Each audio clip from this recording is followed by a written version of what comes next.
But if the video in the hallway doesn't work, they definitely killed him.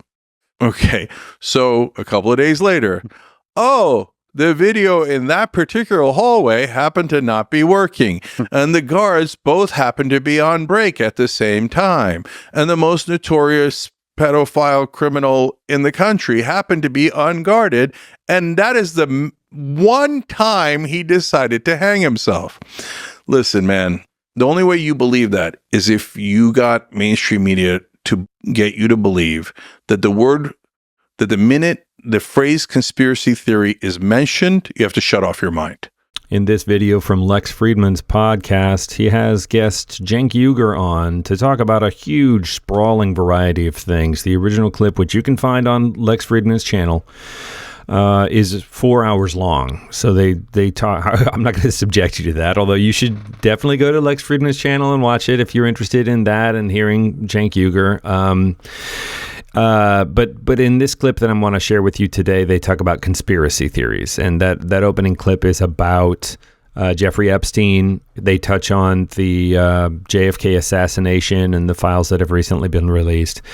It's an interesting conversation. I'd like to watch it with you now. I'll have opinions, and then I want to know what you think in the comments, but let's just jump right into it. You know that they're lying to you. Test it against objective reality. Did it actually happen or didn't it?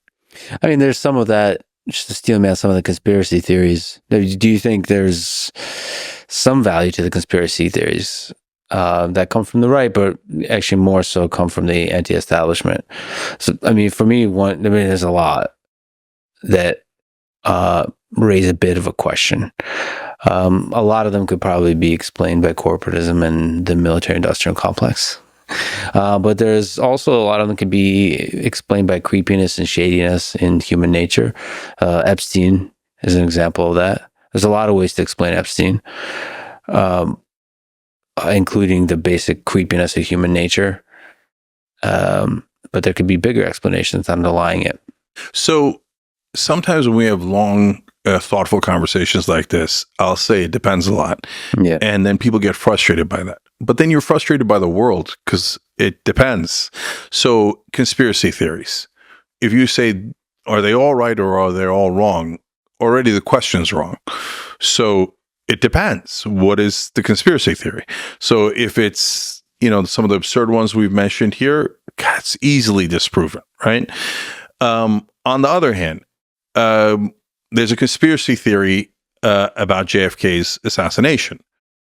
Which one's the conspiracy theory? That Lee Harvey Oswald from like 12 miles away shot a magic bullet that went like this and hit like 13 people and came out Kennedy's brain? Or that the government might have wanted to cover up an assassination of the president for whatever reason? Okay, come on. Now, I'm of course doing hyperbole, and like the JFK enthusiasts will be like, no, it did. The bullet didn't actually go like this. It didn't actually hit 13 people. I'm kidding, guys. Okay. But in terms of, is that conspiracy theory real that JFK was not just killed by Lee Harvey Oswald? Almost certainly. Right. And so if you read real books with tons of information, the most likely culprit is Allen Dulles, the head of the CIA that he fired. Back when there was a deep state, there actually was a deep state. They did coups against other countries' leaders all the time, but they tell us, oh, they wouldn't do it to our own leader. But remember, it's not the CIA. He'd left the CIA already, right? So so I don't know if it was ex-CIA guys. I don't know if the mob was involved. I don't know any of those details, but I know some things that are obvious. That bullet didn't magically hit him from over there. Jack Ruby killed Lee Harvey Oswald. Jack Ruby was a mobster who, on the record, had said that he hated Kennedy. All of a sudden, he became patriotic overnight and shot the assailant who was unguarded. Maybe. Less likely. Okay, so let's speed up, though. So my point is, yeah, some conspiracy theories could be true. It depends on objective reality, right? You get to Epstein. Again, I always do it ahead of time because I want you to test me and see, does it match objective reality? So I said the minute that it happened, you'll have your answer based on whether the video in the hallway worked or not. If the video in the hallway works, there'll be just as many conspiracy theories, but it'll show actually who went in and didn't go in, okay? But if the video in the hallway doesn't work, they definitely killed him. Okay, so a couple of days later, oh, the video in that particular hallway happened to not be working, and the guards both happened to be on break at the same time, and the most notorious pedophile criminal in the country happened to be unguarded, and that is the one time he decided to hang himself. Listen, man, the only way you believe that is if you got mainstream media to get you to believe that the minute the phrase conspiracy theory is mentioned, you have to shut off your mind. And you have to believe whatever the media tells you. Yeah. Well, it's interesting you just mentioned. Do you think the CIA has not grown in power versus? No, they've greatly waned in power. Interesting. So in the old days, the CIA has an actual deep state. And because the country was run by a bunch of families, right? So you go to Yale, the skull and bones thing was real, right? And you go to Harvard, you go to this, and look at the Dulles family, right? Half of them go into government, the other half go into banking. Why are the Central American countries called banana republics? Because we America did a coup against one of those countries because a banana company wanted it. Okay, because they're like, how dare you charge whatever you want for your natural resource? We American corporations have the right to all of your natural resources at the lowest possible rate. Alan, get rid of these guys. Okay, and Alan would, and so. And sometimes they would go extrajudicial, right? Like potentially with the JFK assassination. So now, and by the way, you pissed off J. Edgar Hoover, he was just going to put a bullet in your head and we were done with you. Okay, Fred Hampton, among others. I feel like this is where things always get slippery when you start talking about conspiracy theories, because there's no shortage of opinions and people talk about stuff like this with great confidence. It's never the whole picture, right? People, whatever their opinion is, they've decided they're correct and they talk about it with enormous, convincing confidence. And I'm not saying Cenk is wrong here or right here.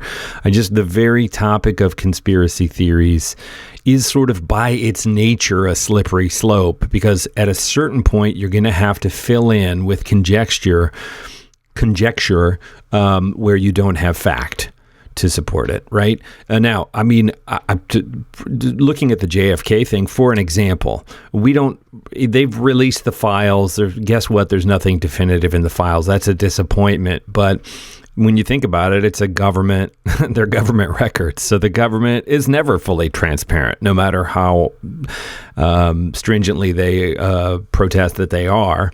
And so this idea of saying, well, which is more likely, that the government covered something up that it didn't want the people to know, or XYZ, right? That's applying Occam's razor to these things is about as close as we can get. And he mentions in some point there something that I have repeated with family members who are incredulous. I say, which is more likely, that a government that has proven to mess with and do coups and things like that in other places, we have people who are trained to do that and do that, which is more likely that kind of thing could be applied here on our own soil, or, oh, that's impossible because somehow fundamentally we're different kinds of people and we would never do that to ourselves. I mean, duh, So anyway, back to the video.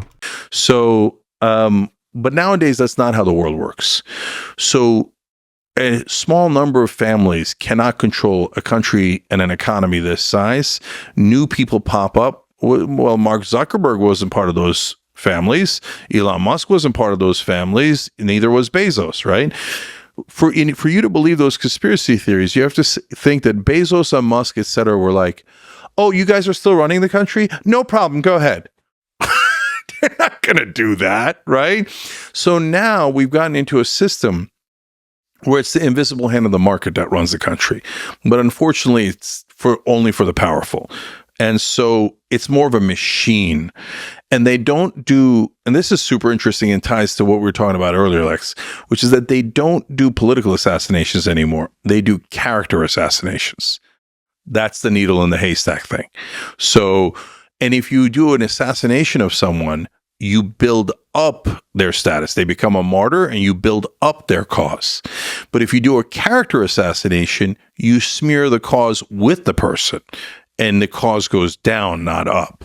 So the market found a better way of getting rid of agitating outsiders. Well, that's, one of the conspiracy theories with Epstein is that he's a front for CIA, and they're getting data on people, like creepy pedophile kind of data, they can use to then threaten character assassination, and they put the people in their pockets. So look, we're not in on it, so there's no way we can know, right? But I just always go back to logic. So he has dirt on a lot of powerful people. He dies in a way that is an obvious murder and not a suicide. And then you begin to think, who would have enough power to be able to get away with that crime? And that is a very limited number of either people or governments, right? Yeah. So that's probably your answer without knowing anything that's internal. Yeah. That's crazy. We don't have the list of clients. Right. So again, this is where the slope is starting to feel slippery, right? Because there's a part of our brain that kicks in and goes, oh man, it's crazy that we don't have that list of clients. Therefore, it must be babadaboo. And again, I'm not arguing one way or the other. I'm just saying the very nature of talking about conspiracy theories triggers this kind of X-Files part of our brain that wants to fill it in with the juiciest possible answers. And that battles with, again, the Occam's razor, wherein the simplest answer is probably the truth. It's interesting watching Cenk. Yeah, obviously, Cenk's been doing this for a long, long time, and the Young Turks is one of the sort of original alt media channels to make use of YouTube and the internet to broadcast. There's been a lot of kerfluffle since this last election about both him and Ana Kasparian drifting to the right, and people's feelings of betrayal around that, and Cenk Uygur's courtship of this kind of right-wing populism being anyway, we don't get into any of that here. They do talk about that a little bit in the larger video. Again, you can go to Lex Fridman's, watch the full 4 hours if you want. But it's interesting to talk about the conspiracy theories here. And I have done another video where they talk about money and politics that I think is interesting to check out as well. I'll post that soon. Anyway, please let me know what you think in the comments.